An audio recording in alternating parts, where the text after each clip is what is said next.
Assalamualaikum warahmatullahi wabarakatuh. Perkenalkan, nama saya Avianto. Di sini saya akan memaparkan mata pelajaran PKN untuk kelas 4 jenjang SD.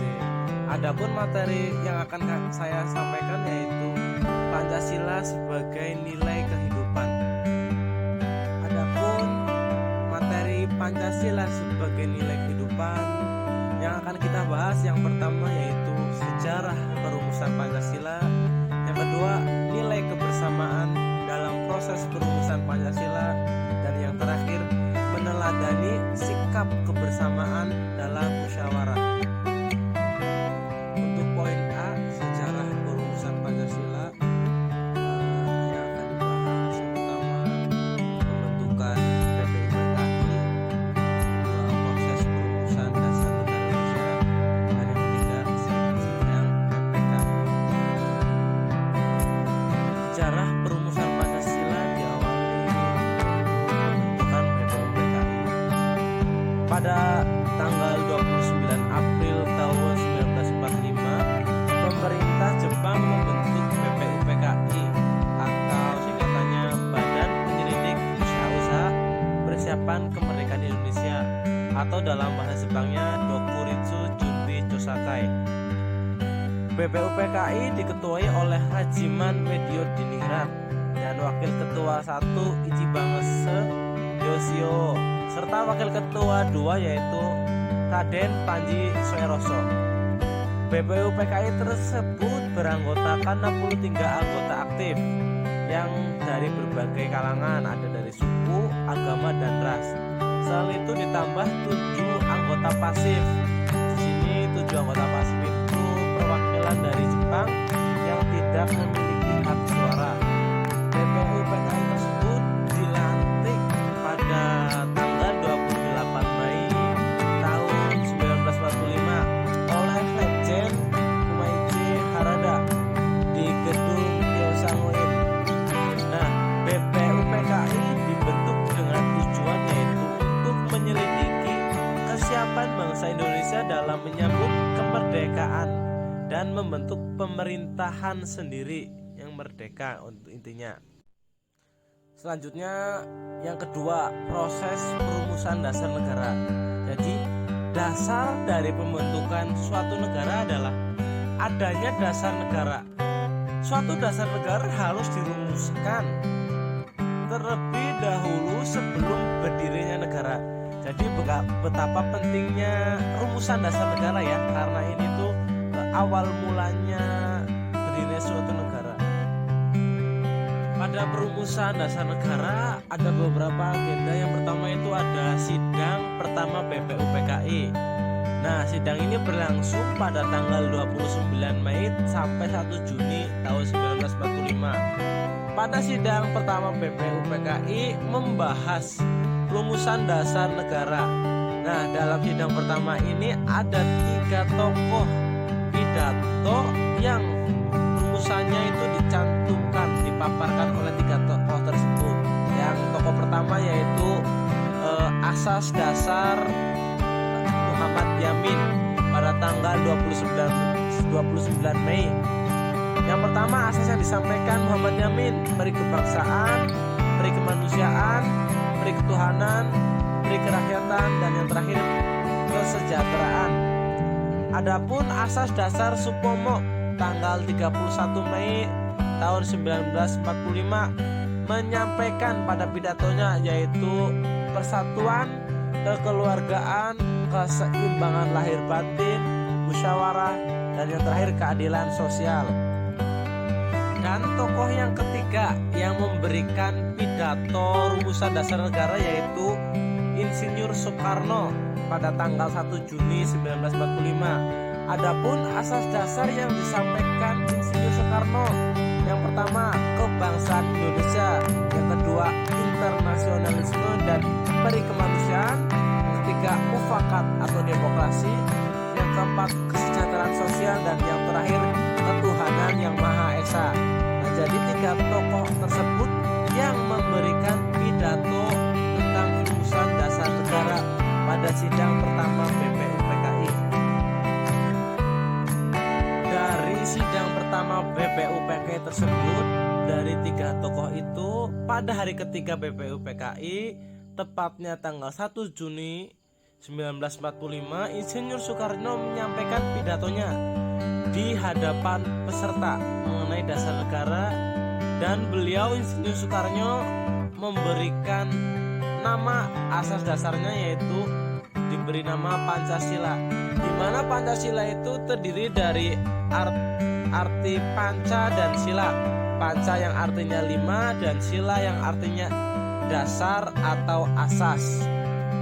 Dan pada akhir sidang pertama BPUPKI, ketuanya Rajiman Wadiodiningrat membentuk panitia kecil yang mana bertugas mengumpulkan usulan yang akan dibahas pada sidang kedua BPUPKI. Adapun usulan-usulan yang dalam sidang pertama, yang pertama usul yang meminta Indonesia merdeka selekas-lekasnya. Yang kedua, usul mengenai dasar. Ketiga, usul mengenai soal unifikasi dan federasi. Dan yang keempat, usul mengenai bentuk negara dan kepala negara. Kelima, usul mengenai warga negara. Keenam, usul mengenai daerah. Ketujuh, usul mengenai soal agama dan ras. Delapan, usul mengenai pembelaan. Dan yang terakhir 9, usul mengenai soal keuangan. Setelah usulan-usulan tersebut dikumpulkan dan berakhirlah sidang pertama BPUPKI, kemudian dilanjut sidang kedua BPUPKI, di mana sidang kedua BPUPKI berlangsung pada tanggal 10 sampai 17 Juli tahun 1945. Pada sidang ini membahas rancangan Undang-Undang Dasar, bentuk negara, wilayah negara, dan kewarganegara Indonesia. Kemudian panitia kecil mengadakan rapat dan terbentuklah panitia kecil yang bernama Panitia 9, di mana tugas Panitia 9 adalah menyelidiki usul-usul perumusan dasar negara. Tepatnya pada tanggal 29 Juni tahun 45, Panitia 9 berhasil merumuskan rancangan pembukaan hukum dasar atau UUD. Rancangan tersebut oleh Muhammad Yamin disebut Piagam Jakarta atau Jakarta Charter, di mana memuat rumusan konsep dasar negara. Kemudian pada 10 sampai 16 Juli saat sidang BPUPKI membentuk perancang UUD yang diketuai langsung oleh Insinyur Soekarno. Selain itu, setelah tanggal 16, pada tanggal 17 Juli dilaporkan hasil kerja penyusunan UUD dan diterima pada sidang pleno. Berikut hasil rapat kedua sidang BPUPKI. Yang pertama hasilnya, rencana hukum dasar negara Indonesia. Kedua, memutuskan Piagam Jakarta menjadi pembukaan hukum dasar negara dengan beberapa perubahan. Yang ketiga, frasa atau hukum dasar pada alinea 4 diganti menjadi Undang-Undang Dasar. Selanjutnya, kalimat ketuhanan dengan kewajiban menjalankan syariat-syariat Islam bagi para pemeluknya diganti menjadi ketuhanan yang Maha Esa. Kemudian hasil yang terakhir, di antara kata permusyawaratan dan perwakilan dalam Undang-Undang Dasar diberi garis miring. Selanjutnya yang ketiga, sidang Panitia Persiapan Kemerdekaan Indonesia atau PPKI. Pada tanggal 7 Agustus 1945, tugas BPUPKI sudah selesai. Namun pada saat itu kondisi Jepang mengarah pada kekalahan, sebab pada tanggal 6 Agustus dan 9 Agustus kota Nagasaki dan Hiroshima dibom atom oleh sekutu. Kemudian pada tanggal 11 Agustus Jepang menjanjikan akan memberi kemerdekaan kepada Indonesia.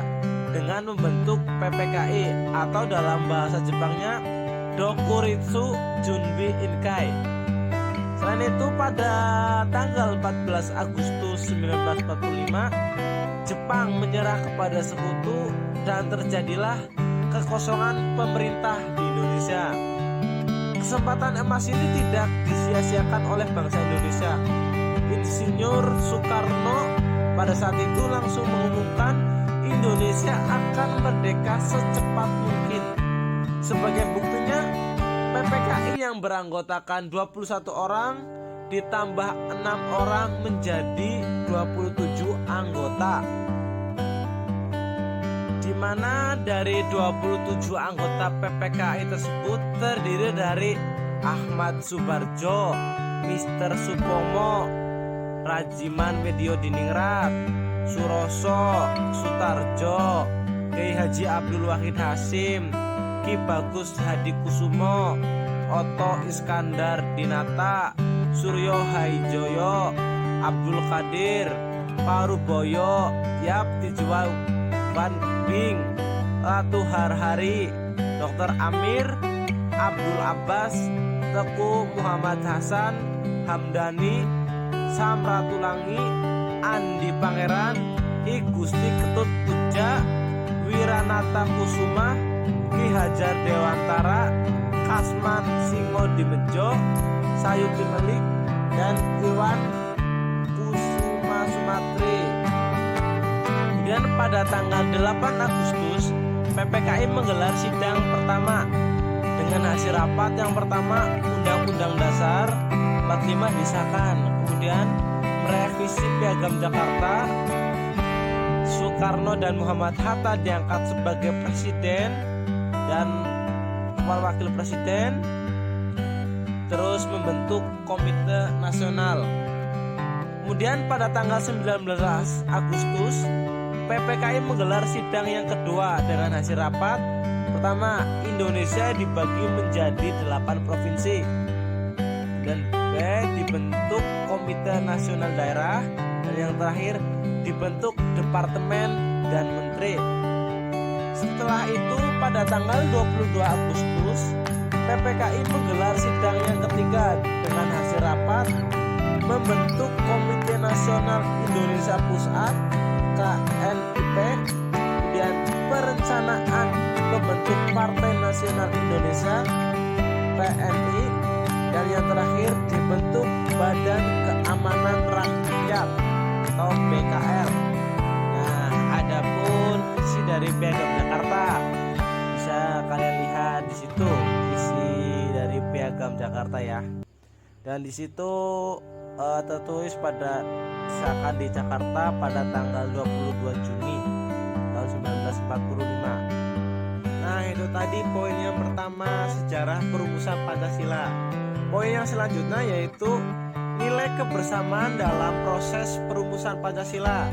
Ya, dimana pada saat perumusan Pancasila itu terdapat nilai-nilai kebersamaan. Adapun nilai-nilai kebersamaannya, yang pertama itu nilai kebersamaan dalam sidang pertama BPU PKI. Dalam sidang pertama BPU PKI baru dimulai, perumusan Pancasila atau dasar negara masih berupa usulan, pandangan, atau pendapat individu, di mana usulan-usulan tersebut tentunya berbeda-beda. Namun, masing-masing anggota berusaha mengemukakan pandangan yang dapat disetujui oleh sidang. Maka dari itu, adapun nilai-nilai kebersamaan yang patut kita contoh dalam proses perumusan Pancasila dalam sidang BPU PKI yang pertama, yaitu tercermin dalam inisiatif para peserta sidang, di mana mereka berinisiatif mengajukan usulan mengenai rancangan dasar-dasar negara di depan sidang. Mereka berpidato di muka sidang dengan mengemukakan pendapat terbaik bagi Indonesia. Jadi di sini tidak mementingkan individu atau individualis, lebih menekankan kepada kepentingan bagi Indonesia. Kemudian yang kedua, nilai kebersamaan yang dapat kita ambil yaitu dalam keputusan sidang panitia 9, di mana dalam sidang panitia 9 terdapat dua golongan yang saling berbeda pendapat, yaitu ada golongan yang melandasi dasar negara dengan agama Islam, dan ada juga golongan lain yang menghendaki kebangsaan sebagai dasar negara. Dengan kata lain, nilai kebersamaan dalam proses perumusan Pancasila di sini memang benar-benar diuji. Jika dalam tahap ini tidak ada titik temu kesepakatan, maka akan gagal dicapai. Maka cita-cita bersama untuk mewujudkan negara Indonesia merdeka bisa jadi akan gagal. Kemudian yang ketiga, nilai kebersamaan menjelang pengesahan dasar negara. Pada saat menjelang hari pengesahan UUD atau rumusan dasar negara pada 18 Agustus 45, nilai kebersamaan mengalami perkembangan baru. Ujian terhadap nilai kebersamaan kali ini bukan hanya melibatkan golongan Islam dan paham kebangsaan, namun juga melibatkan masyarakat Indonesia bagian timur yang non-muslim. Setelah kita mengetahui nilai-nilai kebersamaan, kita juga dapat menerapkan nilai-nilai juang para pahlawan dalam kehidupan sehari-hari. Yang pertama itu bisa di lingkungan keluarga. Adapun nilai-nilai yang bisa kita terapkan di lingkungan keluarga, yang pertama, taat dan patuh terhadap orang tua. Yang kedua, merawat anggota keluarga, barangkali ada yang sedang sakit. Dan yang ketiga, membantu anggota keluarga yang sedang susah. Yang keempat, mengikuti segala bentuk peraturan yang ada pada keluarga. Dan yang terakhir, menghargai orang tua ketika berbicara, dan itu di lingkungan keluarga. Adapun nilai-nilai yang bisa kita terapkan di lingkungan masyarakat, yang pertama bisa mengikuti kerja bakti di masyarakat, yang kedua bisa berpartisipasi dalam gotong royong, bisa mengikuti peraturan yang ada di masyarakat, tentunya juga menghargai perbedaan pendapat antar warga, dan yang terakhir tidak memaksakan kehendak pada orang lain. Kemudian yang ke-C, penerapan di lingkungan sekolah. Bisa yang pertama, menaati tata tertib sekolah, mau berteman dengan siapa saja, menjaga kebersihan dan ketertiban sekolah, menghormati dan menghargai guru, dan yang terakhir juga bisa menjaga sikap ketika guru sedang menerangkan pembelajaran di kelas, seperti pada gambar di samping. Selain itu, penerapan di lingkungan berbangsa dan bernegara. Yang pertama itu bisa menghargai perbedaan agama. Yang kedua, mengikuti peraturan yang ada di lalu lintas, tuh seperti pada gambar di samping. Selain itu, berpartisipasi dalam kegiatan pemilu. Terus bisa mensukseskan program-program pemerintah. Dan yang terakhir, apabila diperlukan melapor kepada pihak berwajib apabila ada terjadi kejahatan di lingkungan berbangsa dan bernegara. Setelah kita mengetahui sejarah perumusan Pancasila, dan yang kedua nilai-nilai kebersamaan, dan yang terakhir itu yang poin C, meneladani sikap kebersamaan dalam musyawarah. Adapun yang kita dapat teladani dari sikap kebersamaan, yang pertama yaitu menghargai perbedaan pendapat. Pada saat musyawarah perumusan Pancasila, banyak sekali tokoh yang mengemukakan gagasannya mengenai rumusan dasar negara tersebut. Nah, dan kondisi tersebut tidak membuat tokoh berlomba-lomba untuk mempengaruhi peserta musyawarah. Nah, untuk memilih pendapat yang dikemukakan, namun mereka justru mendorong tokoh yang lainnya untuk mengemukakan gagasan yang lainnya, serta mereka juga tidak memaksakan pendapatnya kepada yang lain. Dari sikap itu bisa kita ambil bahwa mereka menganggap perbedaan pendapat sebagai keuntungan bagi bangsa Indonesia. Mereka kemudian mencari titik persamaan di antara perbedaan pendapat tersebut dengan selalu berlandaskan kepada kepentingan bangsa dan negara, serta mengutamakan kepentingan bangsa dan negara. Sikap yang bisa kita teladani berikutnya yang kedua yaitu mengutamakan kepentingan bangsa dan negara, di mana para tokoh yang ikut merumuskan Pancasila tidak hanya berasal dari satu golongan saja, mereka berasal dari kemudian mereka tidak ngotot mempertahankan isi sila yang tercantum dalam rumusan Piagam Jakarta, tetapi mereka sadar bahwa kepentingan bangsalah yang harus diutamakan. Kemudian yang ketiga, mengutamakan persatuan dan kesatuan. Proses Pancasila sebagai dasar negara dilakukan melalui proses musyawarah untuk mufakat dalam sidang BPUPKI. Pada sidang tersebut, semua anggota BPUPKI diberi kesempatan untuk menyampaikan gagasannya. Dan yang terakhir, menerima hasil keputusan bersama. Tokoh-tokoh pendiri negara yang bergabung dalam PPKI pada saat itu merumuskan perubahan Piagam Jakarta. Mereka memberi teladan dalam menerima keputusan bersama. Dalam perubahan Piagam Jakarta itu disetujui sebagai keputusan bersama. Keputusan tersebut bukanlah keputusan perseorangan atau individu, namun merupakan keputusan yang telah dipertimbangkan secara matang sehingga semua anggota PPKI menerima dan melaksanakan keputusan tersebut secara ikhlas dan bertanggung jawab. Cukup sekian pemaparan materi dari saya, kurang dan lebihnya mohon maaf. Assalamualaikum warahmatullahi wabarakatuh.